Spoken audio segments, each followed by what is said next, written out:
genre of African music you can think of, whether it's swing, whether it's jazz, R&B, rap. There's an essence to everything. You can tell, particularly when the artist is really good, you can tell that this person is putting his soul into that body of work. That was Jidena with Bambi. It's time for us to get to our final conversation. And I told you, you don't want to miss it. You really don't want to miss it because our DBS are around. I'm going to tell you why this particular conversation is of a very interesting kind. Ladies and gentlemen, boys and girls, children of all ages, welcome to your conversation station. My name is Jude Omamegbe. And before I go any further, I like to bring to the mic the one of his only kind. There can't be another clone. And if you check all over the place, particularly here in River State, all you find are imitations, but not the original. The original is here before us. You've probably seen him at football grounds, maybe at your local bar, or maybe in the market, because he's not one to shy away, particularly from bushmeat. If you are looking for a good time and you think it's too expensive, there's only one person that can give you what you want. Quality, not a problem. Price, not even a problem. But most importantly, you are bound to have the right ambience. Ladies and gentlemen, our Dibia, the one who holds your four, the one who represents the gods and the ancestors, both past, present, and future. Those who have been asking where he is here. China, Ikwerema, Acheru in the studio. China, good morning to you. How do you respond to something like this? By saying, hi, people. Good morning. Hi, people. Good morning. They have been asking about China for the better part of the last 2-3 months. I think the last time you were here was about, was that June or July?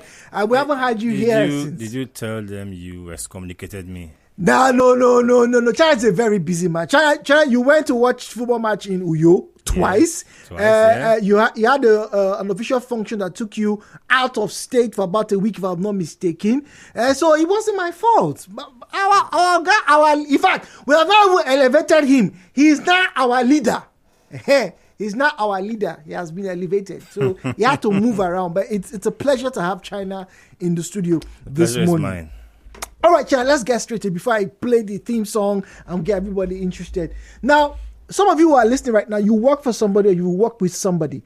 And the challenge that always comes is, how do you get paid?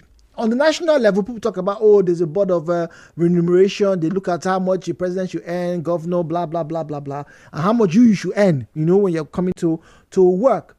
But what if you find out that you are underpaid? How do you respond to that information? How do you deal with scenarios where you are not paid what you think you should be paid? Now, some of you jump, everybody in Nigeria now, how many people they pay, waiting is supposed to earn? Now, we're all suffering, but wait. There are some people in the same level, in the same company, doing the same job, but they're not getting paid. And then, for whatever reason, there are some people who will choose not to pay you. Now, like I said, Dibia has his hands everywhere. He has touched these things. And he has a personal story. I will want him to share with you. And then we'll ask this question. How do you deal with an underpaying boss? China, your story, your experience. I have 1,000 stories, each of them. The one about them not paying you. Okay. I shared it on X. Mm-hmm. Now, there's a place I worked in my working life. And the company was not doing well at that time, so we're not getting paid. We were owed about 3 months at that time. But I had a sports show that had a big sponsor, so I was earning a lot from that show, commission, presenter's fee. So I was like the biggest boy in the building. Yeah, but then my sports team at the time, they couldn't come to work because they hadn't been paid for 3 months, and they're all young guys. So every now and then, bros, how you go be now? I was basically funding their journeys to the office because I needed them. Yes. To ensure that the sports unit would not collapse. After a while, the owner of the company, he recovered. I said we're going to pay everybody. The 3 months was owed, that we are being owed. And there was joy in the land. Everyone was rejoicing. I don't get a lot. But I didn't get anything. And I called the accountant, said, maybe in a network, you get yours. Just wait. I waited 12 o'clock, 3 o'clock, 6 o'clock. I called the accountant, maybe network. I went back home, midnight, no alert. Next morning, I called the accountant, could be network. By noon the next day, I went to meet the Oga. I said, boss, how far? Everyone has been paid except me. He said, hey, I should have explained this to you. I'm like, explained what? Because we had some downtime and we just recovered. I wanted to settle the critical matters first. I know you are rich. So you can do without the salary. After all, you sustained the sports team for 3 months. So I paid those that were really in need first. For people like you, I'm not paying yet because I know you can survive without the money. When my next tranche of funds come, I'll pay you. So I'm like, am I the only person that was not paid? Or are there a few of us like this? Yeah. I didn't get an answer to that. But it was, I don't know, will I say it was funny, amusing, annoying? I don't know how I would describe it, but... All those emotions at the same time. Yes, he actually told me that I'm a rich person. And so because of that, I did not need the money. You will not be paid. So you were working but not paid. Yes. In fact, in your case, you were not just underpaid. You were not paid. And he was not saying I wouldn't be paid at all.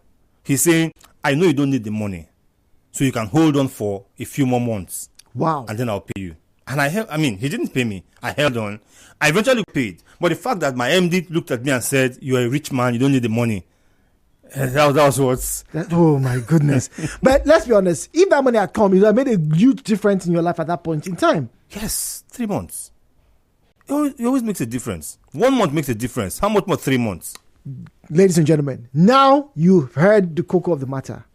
It's time for you to join us and we talk about how do you handle an underpaying scenario. The views and opinions shared on this program do not represent the position of Nigeriainfo FM. Nigeriainfo, let's talk.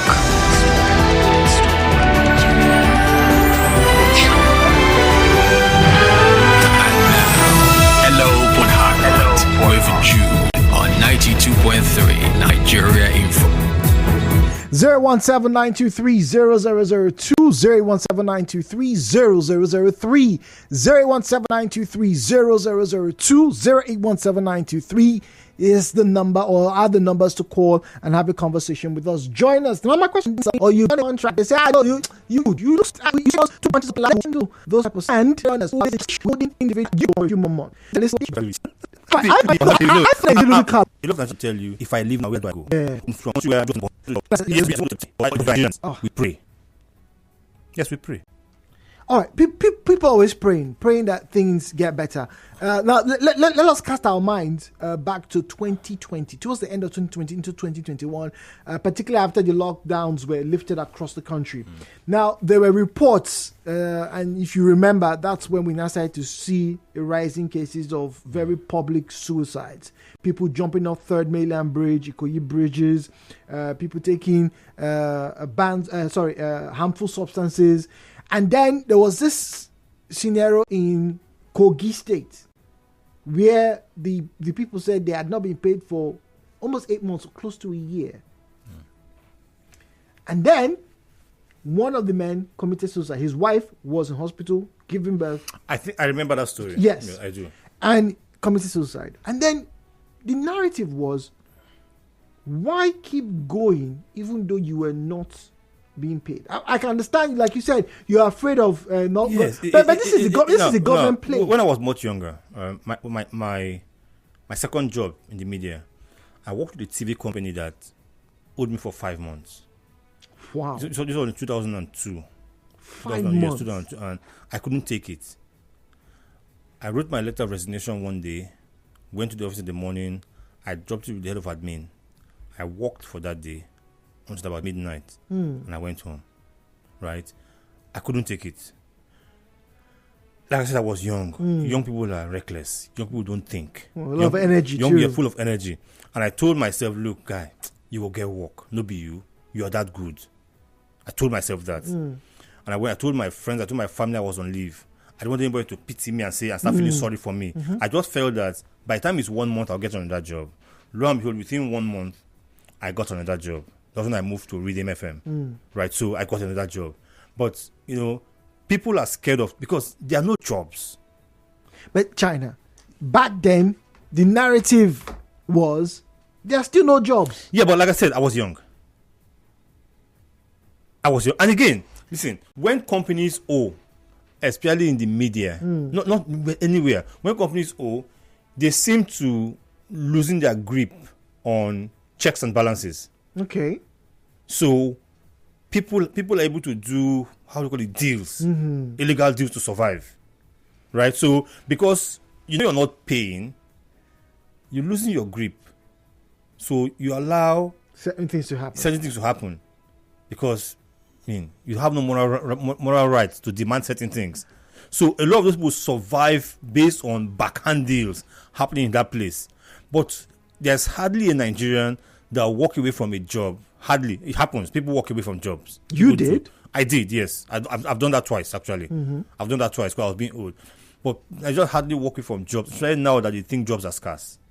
Okay. Yes. Well, we'll go on the break. Now, when we'll come back, we'll be talking more about these underhand deals that our leader has just made mention of. Because before I came to the studio, I intimated someone about this particular scenario, and he raised a question that I'm going to pose to China after the break.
employee trust that the employer pays you your due employee trust that the employer pays you your due wage.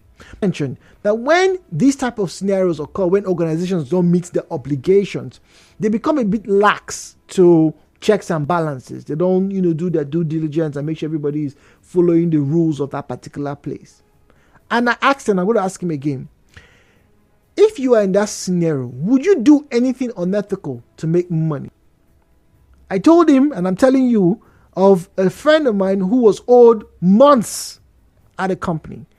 And this lady was able to draft a purchase order for a contract, pushed it through, and the client bit. The client said, okay, fine, you guys come and do this job for me. It was to supply strips of sand, granite, and what's that other rock thing that they call granite, stones, gravel. Aha. She did that. Now, it was at the quarry where they went to pick up these items that the whole thing got bust, because her company logo and the name is very popular. The owner says, oh, I know your guy. Let me call your guy. Why is he paying this high amount for this thing? He's my friend. I would have given him a discount. And the man says, I don't know anything of this deal. Meanwhile, the trucks have left. They've been supplied. And the person in question made 2 million naira as profit. The salary that she was owed was 100,000 naira a month. They had not been paid for about 4 months. It got them into a police case. So China, I'm asking you, in front of all the millions of listeners, I'll open the phone lines very shortly, would you do something that unethical if you were in that position? Let me answer this, right? If I'm in that position, I probably will. Will I be in that position? It will be difficult. Because right from when I started working, I've always ensured I had multiple streams of income. That's one. I always had a fallback plan. 2, I'm scared of doing wrong because I fear disgrace. I don't want to get caught and be shamed. So I'm scared of doing wrong. But if I'm in a situation where I'm not paid, I have nowhere to turn to, it's like I've been pushed to the wall, I either walk through the wall to escape or I fight back. I'll probably fight back. And that will be dipping my hand into the pie. That will probably be it. Yeah, so what that person did, the person did it because he or she had no choice. It's either you starve or you grab at something. So question is, why do we set up an organization, a company? Why do we employ workers and can't pay them? Or don't pay them what they Is it because we are not making ends meet? Is it because we are simply just wicked? Why aren't you paying them? So when you don't pay your staff, it opens the way for them to do these things. I was speaking with a colleague once, right? And he was complaining, I've not been paid for 21 months. That's more than a year. Yes. That's almost 2 years. He said, 21 months? He said, yes. And I teased him, I said, but in that time, you don't buy land, you don't build house, you don't move into the house. Where the money they come from? So because whatever company he was working in, they have created a way for these people to make money in spite of them not being paid. 21 months, no be small thing. But again, the rule of that is, in whatever you do, don't get caught. In whatever you don't get caught. Yes, don't get caught. But what about okay, in your case, you say you have a bit of a conscience issue. I have a conscience issue. I do. I mean, one thing that scares me is for people to point at me and say, look at that guy, he stole or he did this. But shouldn't we all have that? Shouldn't the company or the managers of the company have that same, crisis of conscience like you have? Maybe they don't. I mean, we all can't be the same. Fair enough. Yes, we all can't be the same. Yeah, but again, like I said, I've always ensured that I had multiple streams of income. So when one is not paying me, I can always survive on the other one until this one pays. So I'll hardly get to that point. But like I said, if I do get to that point, I'll probably do the same thing. All right, so let's open the phone lines. Would you do the same thing? Would you do the underhanded deals, the backyard runs? Would you steal? Now, in preparation of this conversation, I heard and I've learned, and I don't know if anybody listening to me who can corroborate, that sometimes at these sites, that some of the workers, because of either underpayment or lack of payment, start to steal the rods, the materials that the engineering company had probably brought to site. People make mention of wires getting magically missing. People have even talked about how certain sheets of expensive items, something that you say, oh, they're condemned, disappear from site. All because somebody did not get paid. But let's get to you right now. 08179230002, 08179230007, 08179230002, 08179230007. At Nigeriainfo PH, at Nigeriainfo PH is where you find us on Facebook and on X. The views and opinions shared on this program do not represent the position of Nigeria Info FM. Nigeria Info, let's talk.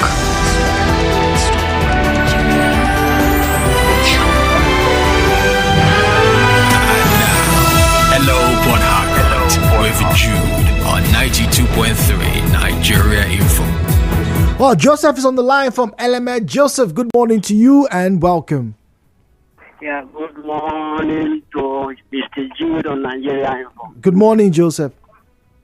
Yeah, I've listened to you very carefully.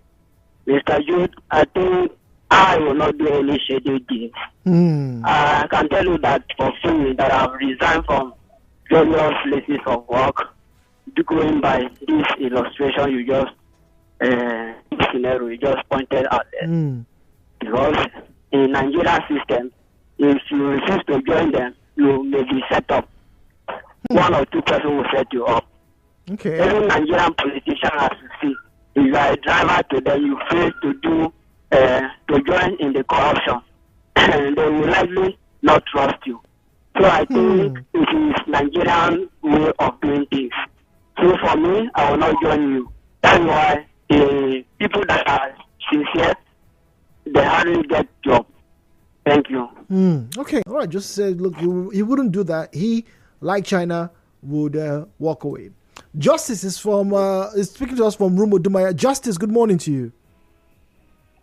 Good morning, Mr. Jude. Yes, good morning. China is in the studio as well. I want to contribute to the issue on the table now. Yes, please go on. When we talk about issues like this, there are people who their conscience will not allow them to do what others are doing. And these things are two ways. Sometimes you find people with conscience working under people who don't have conscience. You work from day one of the month to the 31st day of the month and exceed. Somebody will not see that as if you deserve to be paid. They will see you as if they are doing you favor. And even when you are complaining, they don't care. And those who don't have the conscience, those who say whatever that will happen, will begin to steal and sell. But if you have conscience, it's just like they are getting in the studio stage. I fall in that same category. Before you want to do something, you think twice. What if you were being called? But Justice, would you do it? So Justice, would you do it? Let's be very honest. You heard China said somebody was owed for 21 months. Would you look for runs to do inside the office? No, I can't do it. I cannot do it. Instead, I will leave the work. You leave the office. All right, Justice. Thank you very much. Well, it seems a lot of people seem to share your similar concern, China. We're talking about they will walk away. Yeah, walking away is more difficult than it sounds. Right. Like I said, the times will I walk away from a job now? I don't know. Really, I don't know. I can't tell. But 20 years ago, I would do it. I wouldn't even think about it. I would do it. Yeah, like I said, I was young. I was reckless. I was not married. I had who was depending on me was just me. I was always going to survive until I get something else. But as you get older, you begin to think. You begin to be more conservative in your thinking, in your actions. So it gets more difficult to do. It gets more difficult to do. Okay, all right. Jude, it's called chippings. Yes, that whole sand, the rock thing. Yeah, called chippings. Thank you very much. This one here says, I love Nigeria. Yeah, we do too. See, they will owe you money. They owe you salary and still expect you to behave like a saint. And when they catch you for stealing, they will use the money that they are supposed to pay you and arrest you. Ernest from Oji. Ernest, that's a very interesting picture you just painted. The money, and it's true, the money that you are meant to have received in form of salary, you will get to experience it, defending yourself. Bye, 2.3, good morning. Hello, Port Harcourt. Hello, good morning, Jake. Good morning. Okay, if I find myself in such a situation, I won't even stay there. That is the number one. And for the month you have been owing me, I will make sure I recover everything before leaving. How? How will you recover it? How? Okay, if it is in a position we are selling shares, I will sort it that not that amount, and I will tell you that I have recovered my money and I will walk away. I won't do that to your presence. Maybe when I get from a phone call, I've recovered my money. But do you know in legal terms, that's called stealing. It is not. You're owing me. I recovered my money. Auntie is stealing, oh. Stealing. He's stealing. If you didn't know, he's stealing, oh. Oh, He's stealing. oh, okay. Owing me is what? Oh, he's Owing owing you. Owing is owing you. Miriam is on the line from Africa. Miriam, good morning to you. Thank you, Jude. Good morning. Good morning. And I greet your guest, China. Good morning, sir. Good morning. Thank you. Look, when he was narrating his story, and I remember a portion in the Bible that the Bible says, to him that has, more should be given unto him. So his boss, maybe his former boss, was going contrary to the word of God. Well, he should have been the one they should have compensated him first for what he did to sustain the company. But Jude, a boss that doesn't pay, there are some situations that they even underpay you. Yes. When, especially when the business is going through crisis, and they will just call you that we know we're supposed to pay maybe 100,000 each, but we are going to break it down into two for now. And most times they give you options. If you know you can't stay, you should leave. If you know you won't take it, you're free to leave. But because of just what you said, where's the job now? So most times we adjust and get it. But if you can't stay, I think there are employers and employees, and there are also, I think there should be platforms. There's some bosses should be, especially when you report them, it's when you know that the business is doing well, and yet they want to try to manipulate or to try to undo their workers. There are bosses like that. Business is doing fine, but they will not pay well, and yet they want to cut salaries or just cut unnecessarily or just do that. There should be platforms to report those bosses. All right, talking about platforms, we'll talk about that very shortly, China. But Daisy is on the line for Rumi. But Daisy, good morning to you, please. Good morning. Good morning, Daisy. Good morning, Jude. Good morning. Okay, so my thoughts on this is, I feel like our guest said, it's very, very difficult to walk away. Perspective of, the whole conscious issue. You don't want to steal from your organization, or want to be proper state principled. It's very difficult to leave the security of a job. But I would advise each and every one of us to, let's say, endeavor to not depend on just one source of income, because I feel like most Nigerians will just get a job and just stay there. This is it. Okay, I'm earning this amount. It's okay. But I feel it will be wise if you have multiple sources of income, because it would really, really help in such matters. I agree. And yes, I agree with Daisy. It's wise to walk away, because you're being cheated in your organization. The people that are not paying you, they don't have a conscience. So I feel like you should actually walk away. Is advice, because you can't continue like that. Wait, Daisy. Let's agree, right? Just like China and a few others have alluded to, that walking away is the best option. But if you walk away, right, you are still being owed. How do you go about trying to get your monies?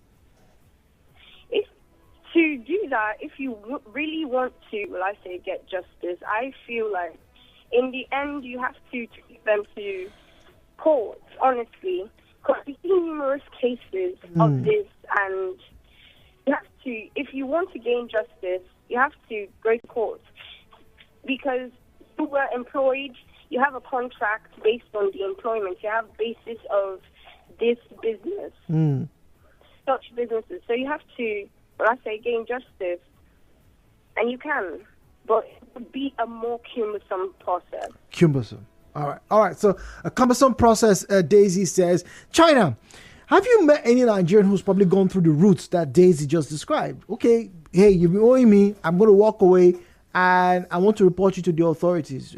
Anyone comes to mind in particular? I know several times you have people who say, oh, share, they owe me, they never pay. Ajib, we the community, we do job, we know, but very often, we often hear those things are just agitations for either more pay or something of that ilk. I know a fellow that went to court against his former employers because we are owing him, and it dragged on for a long time. That was about 2005, 2006. It dragged on for a long time, and he won the case. I don't know about the details now, but a very good friend of mine, he won the case. So people actually go to court, but the legal process in Nigeria is so long, tasking, and frustrating, and how many people can sustain. Yeah, but in other climes, that would be the best way to go. But right. But not here. Okay. All right. Now, let's talk a little bit about what Muriel said. And that is, okay, some of these people, even though the business is good, they still want to underpay, And at least that scenario that we talked about, where people try to, steal from the system, or they do underhanded dealings from the system.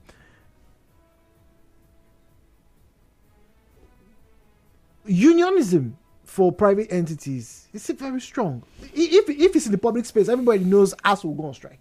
Everybody knows NASU will probably say they won't strike. Everybody knows NLC will probably raise their voice or whatever. But the man who owns the biscuit factory near you, or who owns the bread factory like the one we have close to us right now, if there's a rumor that he has not paid the staff, do those people come out and say they want to? If they are members of the union, they will. What union then?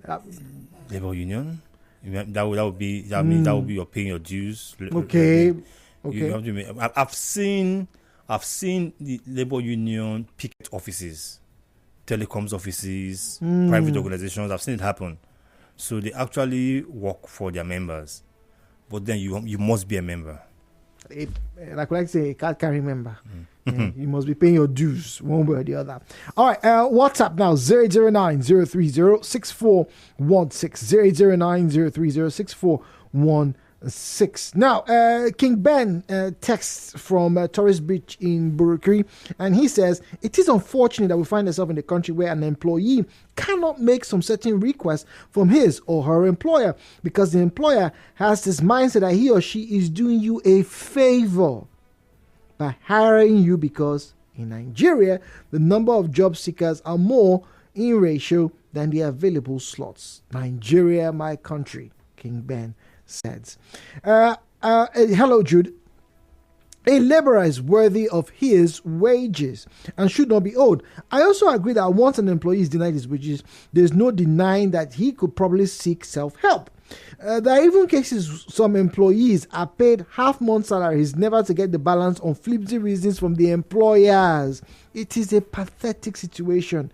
That's Andy from Rumigbo. Andy, thank you very much. That's another thing that we don't have enough time to address. More messages now. Hi, Jude. I worked in an organization where salaries were either not paid or only fractions paid over 24 months.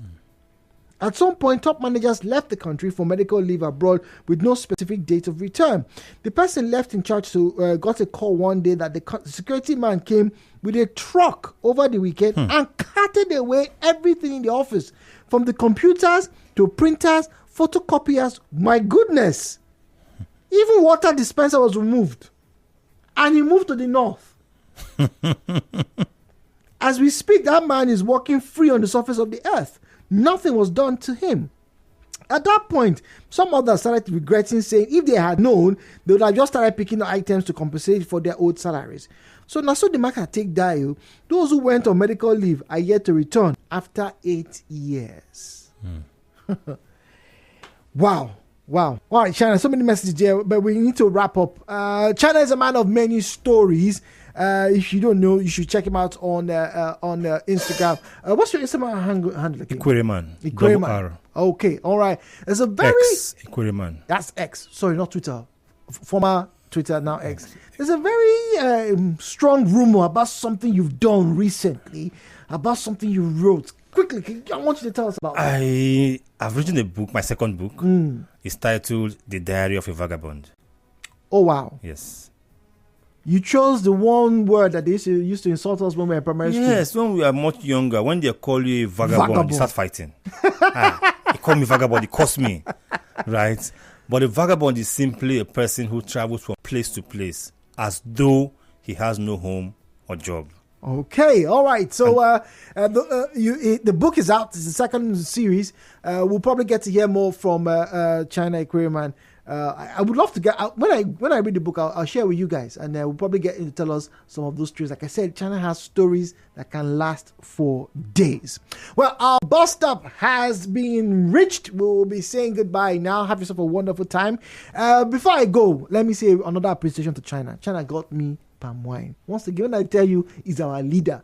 If you have problems in this Port Harcourt and you don't know China, hey, you don't know anybody. I'm telling you. Jude, you're exposing me. Thank you very much. Jude, you are exposing me. Oh, Mecca.